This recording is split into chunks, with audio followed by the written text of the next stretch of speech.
So no, I don't believe it. My eyes don't line up with what's actually happening. Therefore, I'm going to get on an aircraft and fly clear across the continent to make just really sure. Good morning to you. Good Thursday morning. I'm Dejan Kovacevic of DK Pittsburgh Sports. This is Daily Shot of Pirates. It comes your way bright and early every weekday if you're into football and or hockey. I also offer daily shots of Steelers and Penguins that I hope you'll check out. Pirates 5, Cardinals 0. Yesterday at PNC Park, Pirates with 6 wins in a row. Pirates with 3 shutouts in a row. The Cardinals didn't score a single run here. Pirates outscoring the Mets and the Cardinals in this 6-0 homestand by an aggregate 43-4.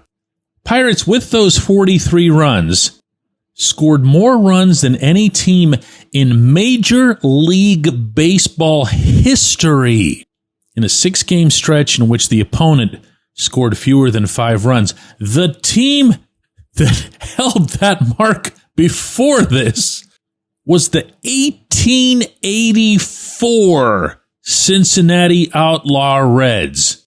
And when you're breaking records that are set by teams who could have had Ulysses S. Grant or Robert E. Lee as part of their season ticket base, you're getting into some pretty insane territory. But yeah, of course, it's fine to feel good about it. It's really fine for them to feel good about it. This was Isaiah Kiner-Falefa after the game yesterday. Yeah, it was special, especially on paper. You're looking at these games, just trying to, win a couple games and, going out there and really dominate. I think that's the biggest thing. These aren't just wins; these are dominating wins. So it's nice. I think you build off the confidence with the domination at home, and it's hard not to feed off that. This was Tommy Pham after his 2 RBIs contributed to this latest victory. Pitching was phenomenal. As you know, pitching and defense really wins games. But our offense came through this homestand. And this was Don Kelly, who's now 26-24 as manager since taking over for Derek Shelton. 19-9 at PNC Park. It was unbelievable, and it's just we've talked about continuing to earn it. We're not there yet. We still have to continue with that mindset, continue to carry this on. What we did this homestand against 2 really good teams too. And when you talk about the pitching's the foundation for it, the defense, the timely hitting. Isaiah again, 2 outs, second and third, gets a huge hit up the middle. Spencer follows him up. It's just how do we continue to have those type of at bats with guys on base, move the ball forward, and try to find a way to drive in some runs. It's something. All of it. It's something. It's not nothing. It's not to be downplayed, much less dismissed. And I wasn't joking. I actually am.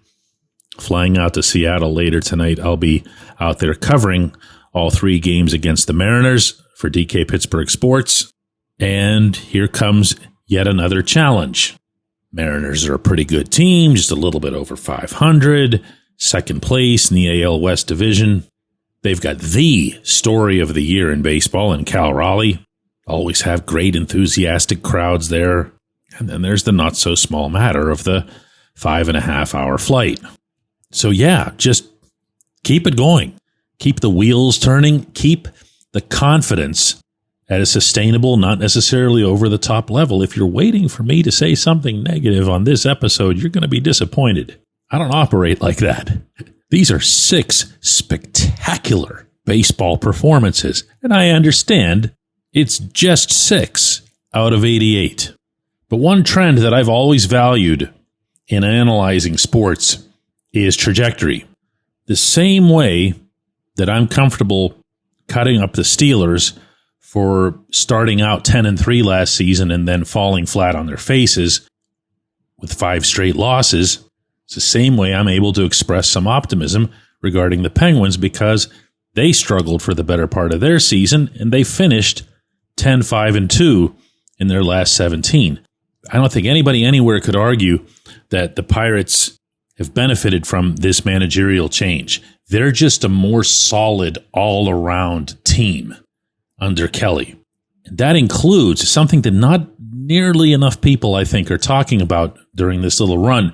That's it. They've just, it's not the sizzling web gems and everything else. It's that they've been so sound defensively. They've been so fundamental in everything that they're doing, not just in the field, that this is progress. And this is enough to make you believe that if they were to add some offense, and I'm not talking about the trade deadline or anything, I just mean in general, whether it's, this offseason or whatever, that they have something here, which is something that I've been maintaining for quite a long time, that a rebuild would make no sense.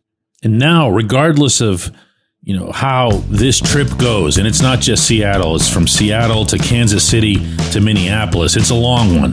There's now some, even if it's small, worthwhile evidence to support that. Just need to be able to hit consistently. When we come back, J1Q.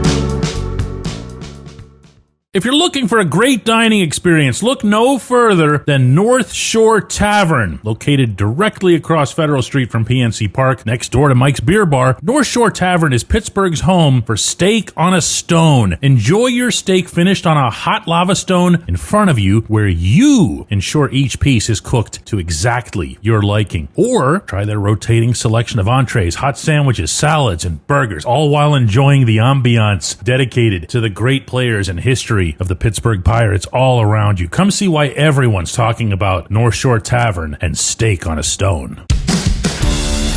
It's Gun Storage Check Week. Help prevent unwanted access to your firearms. No one wants their unsecured gun to be used in an accident, a suicide, or a crime. Use lockboxes, safes, and locks to secure your firearms. Learn more at gunstoragecheck.org. That's gunstoragecheck.org. Brought to you by NSSF, the Firearm Industry Trade Association.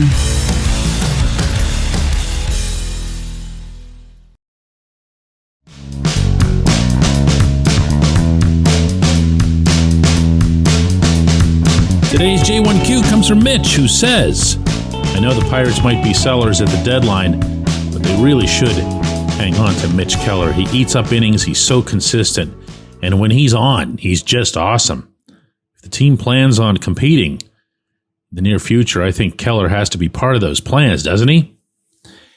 He does, Mitch. There's more to it. I neglected to mention, first off, in the opening segment, that Mitch had 7 scoreless innings in this game. It's funny how the pitching, for me anyway, has just become an afterthought. You just presume it's going to be awesome.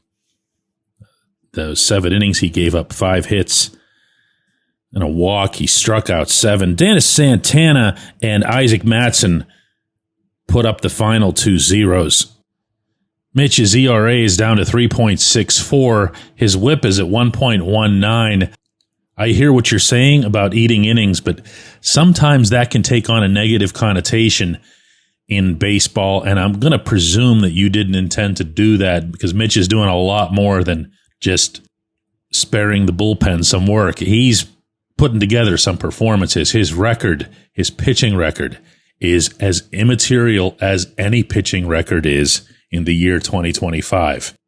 Now, my stance on Mitch and being traded is going to be really simple and really predictable, but it's going to come with 2 prongs to it. One is that I believe in Mitch. I believe that Mitch has been here long enough that he genuinely wants to be part of this when it turns around. Nobody lights up in a clubhouse the way Mitch does when the team is doing well. And yeah, he's been here long enough that he became, yesterday, PNC Park's all-time strikeout leader, passing Paul Maholm, who really wasn't a strikeout guy.